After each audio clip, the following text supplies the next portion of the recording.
We are born again. Open your heart. So, a million years ago, when I first started up my channel, it was episode, I don't know, one of the first episodes. I think it was... I'd say the first 10, maybe 20 episodes. Where I was talking about what was in my past. I told you guys, I think it was that one. Oh gosh, I don't even know. I think it was that one.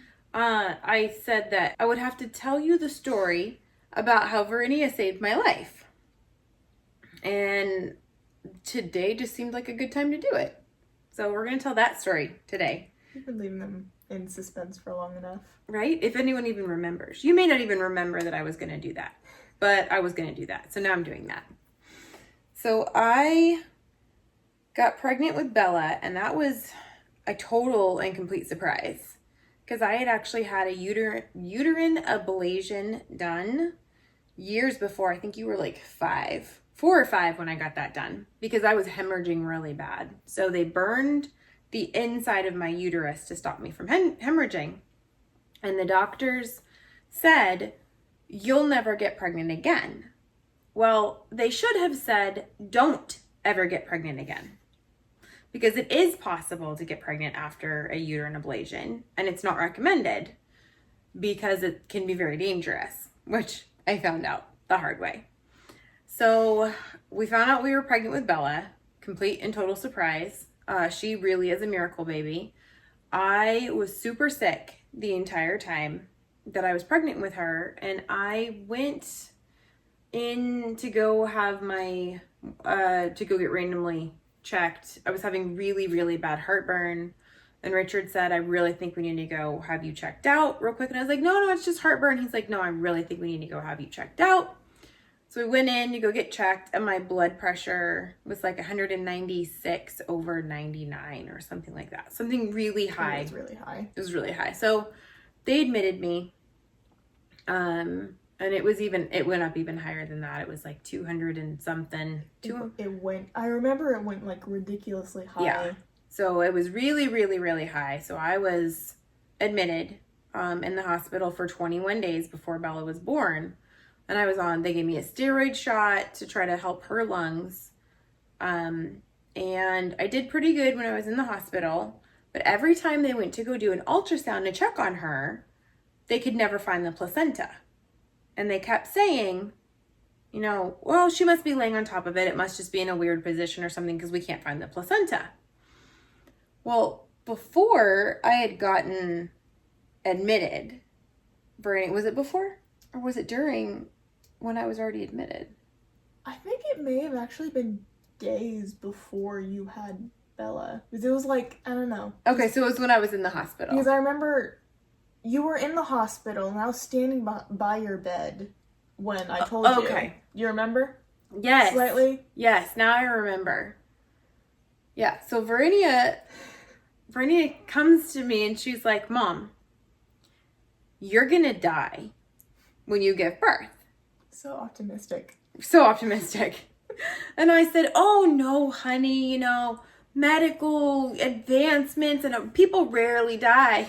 She looked at me and she goes, no, Mom, you're gonna die when you go to have Bella.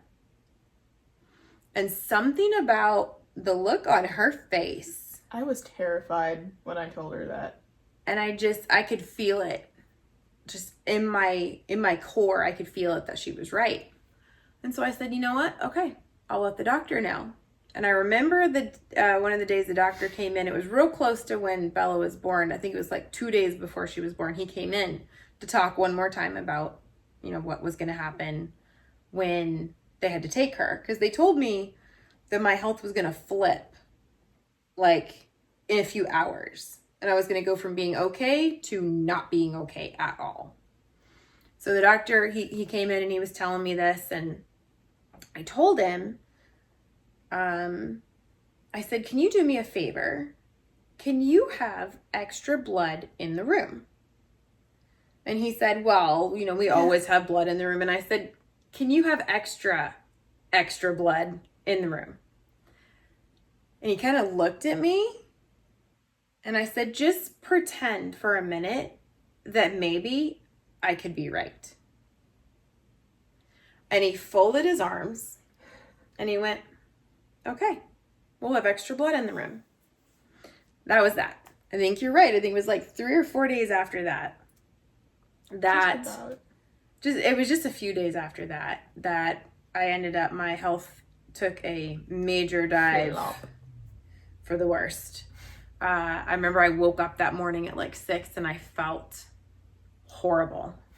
I felt sick. I felt nauseous. I felt weak. I knew that I wasn't okay. If I remember correctly, you had Bella right as I was in the airport. Yeah. So that day, I spent the night with you, and then Nana came to pick me up. Yeah. So that day, my mom had come to pick up my daughter to go take her to go visit her dad, because it was time for her to go visit her dad. In Indiana, from California. Yes. And so Verena gets picked up. She's gone. And then I call Richard and I'm like, you need to come now, because it was an 1.5-hour drive to the hospital from where we were, because I had to be in a big hospital. Bella ended up coming 9 weeks early and she was only 2.5 pounds.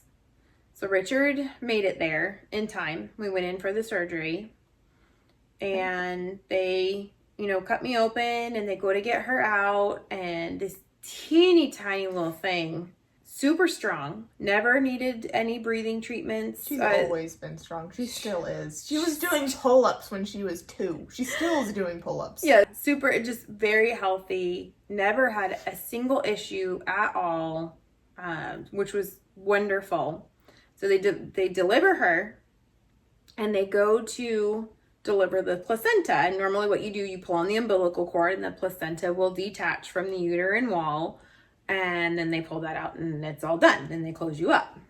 No, that's not what happened. So the doctor went to tug on the umbilical cord. And what had happened was the placenta and my uterus had fused together. And the placenta was actually growing into my uterine wall, which might not have been as big of a deal. But because of the ablation that I had, her placenta was over the entire surface of my uterus.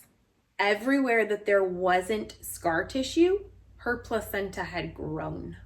That just sounds painful. I know it's not, or at least I hope it wasn't. Maybe that's why I was so sick, because I was so sick. So they pull on the umbilical cord and my uterus disintegrated.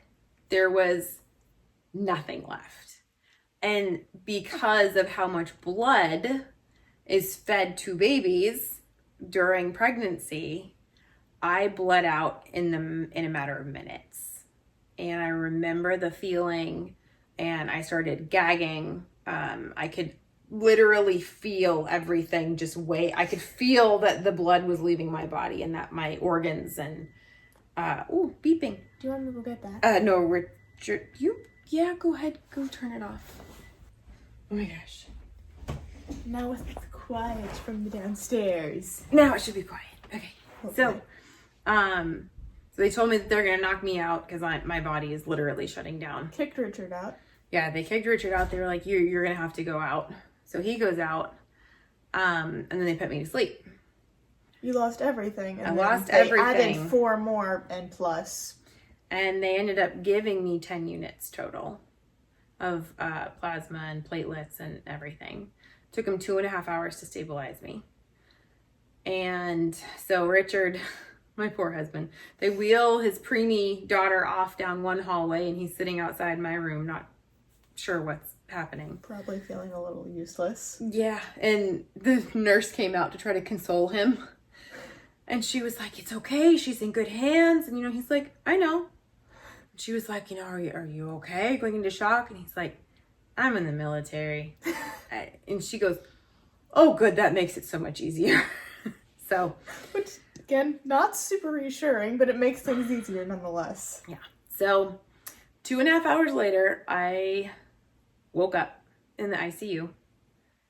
My eyes just popped open. I was underneath a bubble balloon heated blanket. It was really cool. It was bizarre. Anyways, It was really cool. I'll have to look that up or So something. I'm underneath this blanket, and so my husband's sitting there, and our pastor was also there, and so I knew I'd been out for a little while, because for him to get there, it was at least an hour and a half. So they were there, and of course I was like, "How is Bella? Is she okay?"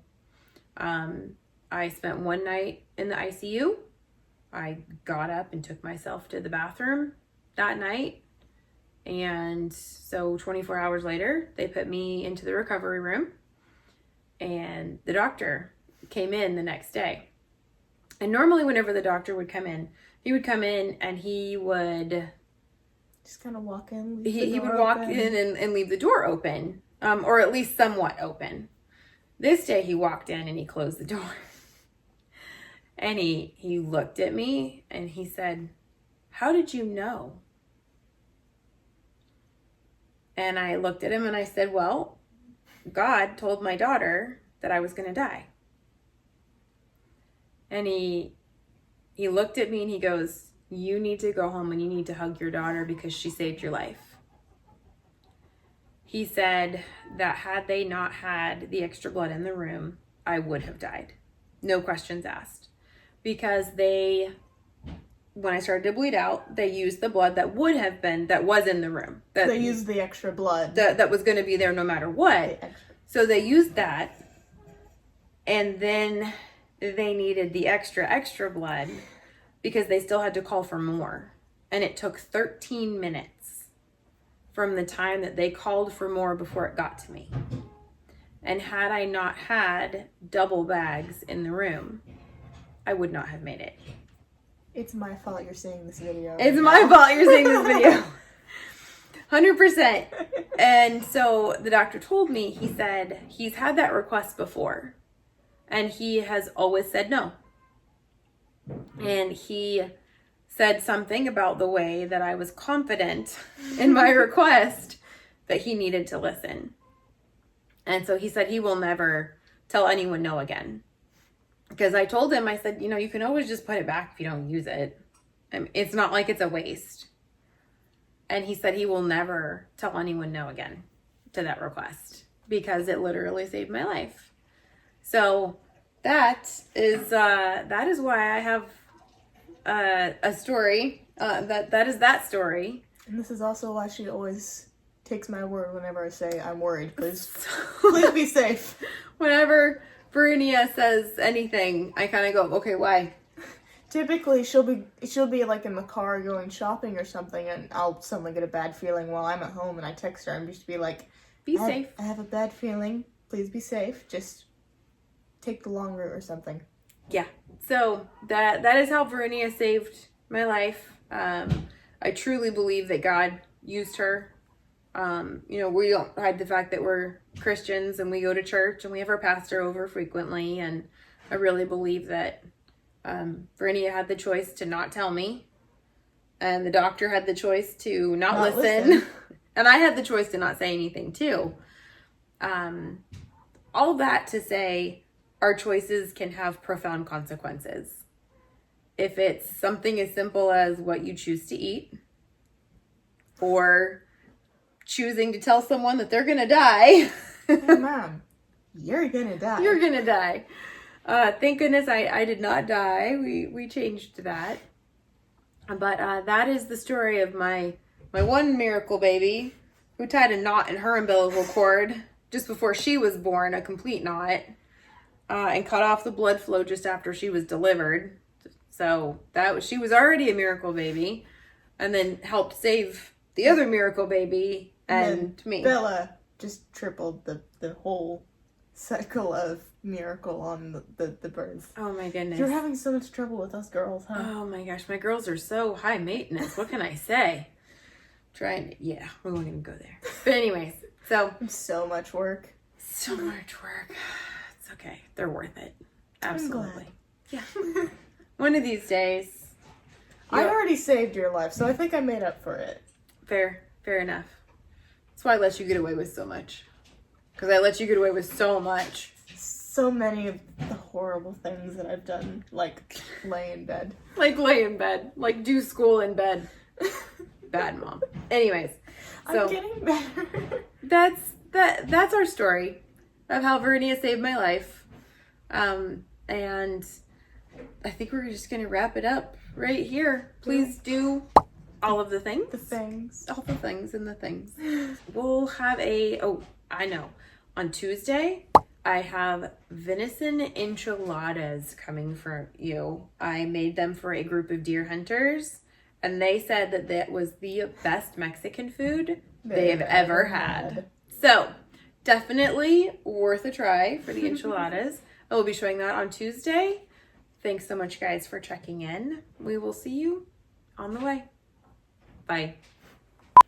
And then a million bloopers. Because, oh my gosh, I have so many to choose from. Made. You just have to assemble the cake. I have to let it cool off enough. Oh, we should go put it in the freezer. Probably a good idea. So that it could cool off. So then I can frost the cake. So, you guys are going to want to go check out the Magic Pumpkin Cake. Trust me, it's totally worth it. And I'm using the cream cheese frosting for this because I'm making it for people who eat standard American diet. So they need the extra sweet. And the cream cheese frosting is definitely the decadent dessert sweetness of, too sweet for me. Anyways, go check that out. I'm wearing shoes upstairs. How dare you? So naughty. Oh my gosh. You know what? There's one thing I hate about recording.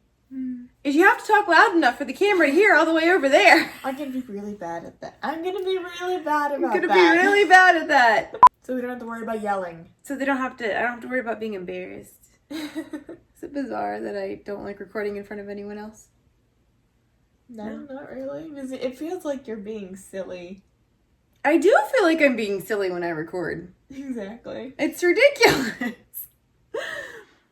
Okay. It's not like you're putting up a front or anything. You're just... I'm not normally goofy in front of the camera. I am totally goofy in front of you guys. And so it feels embarrassing to do it in a way where other people are going to be able to see it. Yeah. I don't usually, like, when you go to the grocery store, you're not goofy at the grocery store. Typically. Unless if you're, like... in a really good mood, then I'll be goofy at the grocery store. I really need to clip my nails. So many things we need to do. All right. I would have to tell you about the story how... I'll be back. Whoops. We'll just forget about the banging. Don't worry about... What? What do you say? I don't know. I was in the middle of sitting down. I was not focusing on hearing. No. We'll finish this real quick. And... so reassuring. So reassuring. And, that's not... that. The husband and the smallest, of which we are talking about right now. Okay. I'm gonna be back now. Hang on.